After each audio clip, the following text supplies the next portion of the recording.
नमस्कार साथियों। आज हम एक ऐसी बात पर चर्चा करेंगे जो छोटी लगती है लेकिन जिंदगी बदलने की ताकत रखती है, और वो है अपना काम खुद करो।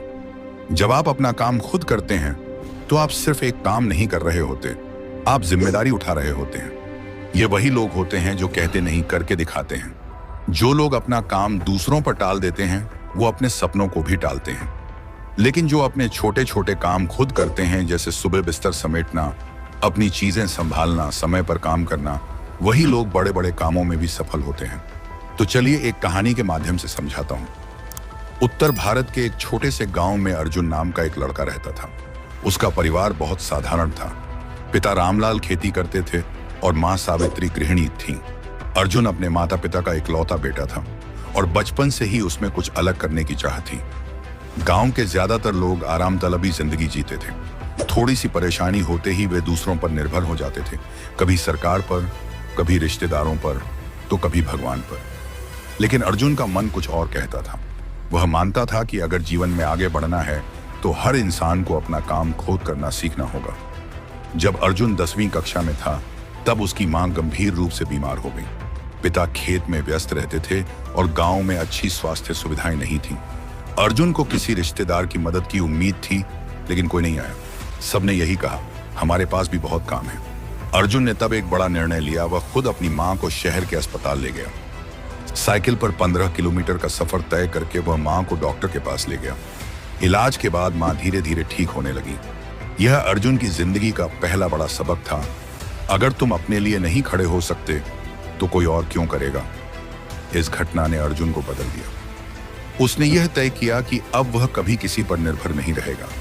उसने घर का काम सीखना शुरू किया, खाना बनाना, सफाई करना, सब्जी लाना और मां की देखभाल।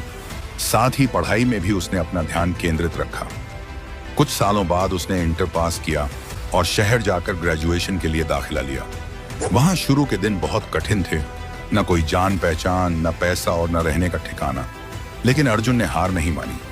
उसने एक छोटी सी कैंटीन में बर्तन धोने का काम शुरू किया और उसी पैसे से अपने खाने और पढ़ाई का खर्चा निकाला। जब लोग देखते कि अर्जुन दिन में कॉलेज जाता है और रात को होटल में बर्तन धोता है तो हंसी उड़ाते। कुछ कहते, इतनी मेहनत करके क्या मिलेगा। लेकिन अर्जुन को यकीन था, मुझे अपना सपना खुद पूरा करना है, कोई और नहीं आएगा। एक दिन कॉलेज में एक सेमिनार में एक प्रोफेसर ने कहा, इस देश को जरूरत है ऐसे युवाओं की जो दूसरों पर नहीं खुद पर भरोसा करें। अर्जुन को लगा जैसे ये बात उसी के लिए कही गई हो। कॉलेज की पढ़ाई पूरी होते ही अर्जुन ने नौकरी की तलाश शुरू की। कई इंटरव्यू दिए पर अनुभव की कमी की वजह से रिजेक्ट हो गया। लेकिन उसने हार नहीं मानी। उसने एक छोटी सी डिजिटल मार्केटिंग एजेंसी में इंटर्नशिप करना शुरू किया, बिना पैसे के। 3 महीने बाद उसने वहां अपनी मेहनत से सबको प्रभावित किया और वही एजेंसी उसे सैलरी पर रख लेती है। अर्जुन ने वहां दिन रात मेहनत की, नए स्किल्स सीखे, क्लाइंट्स से बात करना सीखा और धीरे धीरे अपने काम में माहिर हो गया। कुछ सालों बाद अर्जुन ने अपनी छोटी सी एजेंसी शुरू की, आत्मनिर्भर डिजिटल सर्विसेज। शुरू में बहुत दिक्कतें आई, फंडिंग नहीं थी, क्लाइंट्स कम थे और अकेले ही सब कुछ संभालना पड़ता था। लेकिन अर्जुन ने कभी किसी के आगे हाथ नहीं फैलाया। उसने खुद वेबसाइट बनाई, सोशल मीडिया पर प्रमोशन किया और फ्रीलांस प्रोजेक्ट्स लेकर काम बढ़ाना शुरू किया। धीरे धीरे उसका नेटवर्क बढ़ने लगा, क्लाइंट्स आने लगे और काम चल पड़ा। जो लोग कभी अर्जुन का मजाक उड़ाते थे अब उसी से सलाह मांगते हैं। गांव में जब वह वापस गया तो लोग उसे सम्मान की नजरों से देखने लगे। उसने गांव के बच्चों के लिए एक फ्री कंप्यूटर क्लास भी शुरू की और उन्हें बताया कि कैसे वे भी आत्मनिर्भर बन सकते हैं। अर्जुन अब एक सफल व्यवसायी था।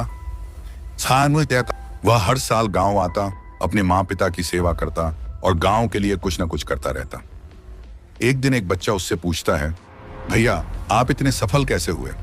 अर्जुन मुस्कुराता है और कहता है, हर बार जब कोई काम सामने आया तो मैंने इंतजार नहीं किया कि कोई और करे, मैंने खुद किया। यही मेरी सफलता की कुंजी है, अपना काम खुद करो। दोस्तों, इस कहानी से हमें 5 सीख मिलती है। पहला, जब तक आप खुद अपने लिए खड़े नहीं होंगे कोई और नहीं खड़ा होगा। दूसरा, आत्मनिर्भरता सिर्फ एक आदत नहीं, एक जीवन शैली है। तीसरा, लोग क्या सोचते हैं इससे ज्यादा जरूरी है कि आप खुद क्या सोचते हैं। चौथा, मेहनत का कोई विकल्प नहीं है। पांचवा, शुरुआत छोटी हो सकती है लेकिन अगर इरादा पक्का हो तो मंजिल जरूर मिलती है। दोस्तों, ऐसे ही और भी मोटिवेशनल स्पीच, रोमांचक स्टोरी वीडियो देखने सुनने के लिए हमारे इस वीडियो को एक लाइक और चैनल को सब्सक्राइब जरूर से करें। धन्यवाद वीडियो अंत तक देखने के लिए। जय हिंद।